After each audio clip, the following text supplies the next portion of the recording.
Friends, welcome back to my channel. आज के video में हम लोग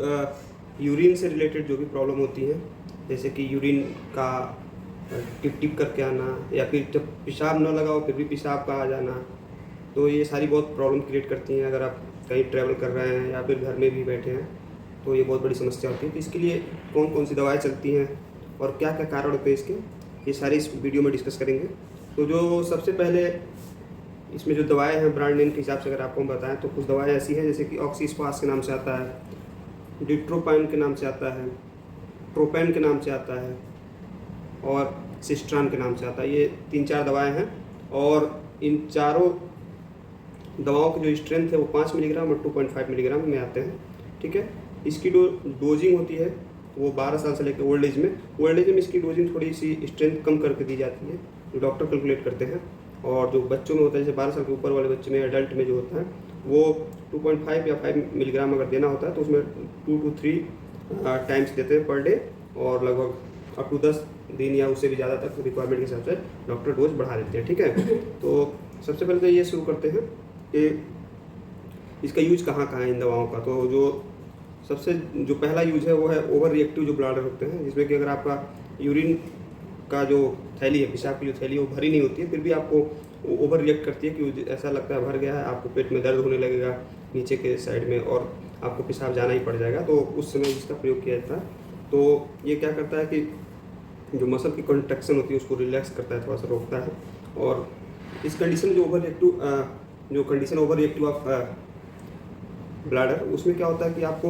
2 चीज़ें होती हैं। रात में पेशाब आना लग जाता है, पेशाब का बार बार आना, अभी आप पेशाब करके फिर दोबारा आपको पेशाब लग जाए, या फिर कभी कभी सोते सोते ही पेशाब आ जाता है। जैसे कुछ बच्चे होते हैं जो थोड़े बड़े हो जाते हैं और आपने सुना होगा कि वो बिस्तर में ही पेशाब कर देते हैं, तो उन केसेस में ये दवाएं चलाई जाती हैं। इसलिए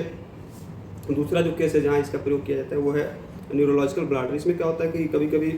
आदमी जो होता है स्पाइनल कॉर्ड इंजरी फेस करता है, जैसे कहीं से गिर गया, उसकी स्पाइन जो है इंजर्ड हो गई,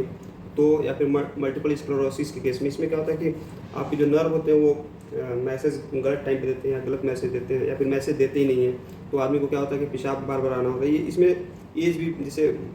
भी मैटर करता है। कभी कभी बुजुर्गों में आपने देखा होगा कि उनके कपड़े गीले हो जाते हैं और बड़ा शर्मिंदगी का उनको एहसास होने लगता है, या फिर कभी कभी क्या होता है रात में बच्चा जो है वो सोते वक्त टॉयलेट कर देता है। उसके अलावा इसमें कभी कभी क्या होता है, किसी व्यक्ति में क्या होता है कि हाथ पाँव में पसीने बहुत होते हैं, तो वहाँ भी इसको एज एक्सपेरिमेंटली तो प्रूवन नहीं है बट प्रैक्टिकली डॉक्टर इसको देते हैं और अपने मतलब क्या बोलते हैं उसके एक्सपीरियंस के बल पे कि उनको जो है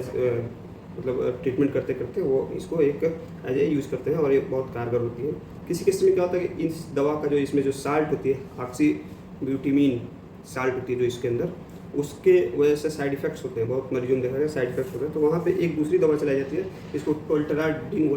टोल्टेरोडीन बोला जाता है। ठीक है, और उसका हम यूज अगर आपको जानना है तो वो हम अलग वीडियो में बता देंगे। अब इस दवा के जो कॉमन साइड इफेक्ट्स हैं वो क्या क्या हो सकते हैं, तो ब्लड विजन हो सकता है, कॉन्स्टिपेशन हो सकता है, ड्राउसीनेस हो सकता है, या फिर आपको डिजीनेस, चक्कर आना, पेशाब के ब्लैडर में कभी कभी दर्द भी उठ सकता है। तो ये सारी इसकी जो साइड इफेक्ट्स होते हैं, इन केसेस में क्या किया जाता है कि ये जो ऊपर वाली दवा है उसको दिया जाता है, नहीं तो जो मैंने बताया था टैबलेट टोल्टेरोडीन के नाम से जो आता है, या फिर दवा को रोक दी जाती है और डॉक्टर से आपको मिलना होता है। ठीक है, अब इसमें जो इसकी मैक्स डोजिंग है, जो मैंने अभी डोजिंग बताई शुरू में कि आपको 2.5 या 5 mg की जो दवा होती है 12 साल के बच्चों से शुरुआत की जाती है और ओल्ड एज तक दी जाती है, और इसमें 2 से 3 गोली दी जाती है पर डे और लगभग 10 दिन कम से कम दिया जाता है। तो अगर इसकी मैक्स डोज जो होती है वो आपको 5 मिलीग्राम की जो दवा है अगर हायर स्ट्रेंथ में दे रहे हैं, दिन में 5 बार दे सकते हैं, मतलब कि 25 mg पर डे लगभग 10 दिन तक। ठीक है, मतलब एक दिन में आप 25 mg से ज़्यादा दवा का डोज किसी को नहीं दे सकते। दूसरा क्या है कि अगर इसमें एलर्जी की दवा अगर आपको चल रही है या फिर डिप्रेशन की कोई दवा चल रही है, तो वहाँ पे आपको डॉक्टर को पहले ही बताना होता है कि हमको ये बीमारी है और ये दवा चल रही है, तो वहाँ पे डॉक्टर क्या करते हैं कि इस दवा को आपको रोक सकते हैं या फिर आपको दूसरी दवा जो है सजेस्ट कर सकते हैं। उसके अलावा जो है लीवर की जो डिजीज़ किसी पेशेंट को है, या फिर ग्लूकोमा है, ब्रेस्ट फीडिंग मदर है, प्रेगनेंसी है, तो वहाँ पे क्या होता है कि डॉक्टर जो है आपको बताना होता है और फिर डॉक्टर अपने अनुभव के अनुसार वहाँ पे दवा में कुछ चेंजेस करके आपको दवा देंगे। तो आपको ये वीडियो कैसी लगी, अगर आई होप कि अच्छी लगी हो, अगर आपको अच्छी लगी है तो लाइक शेयर सब्सक्राइब जरूर करें। Thank you.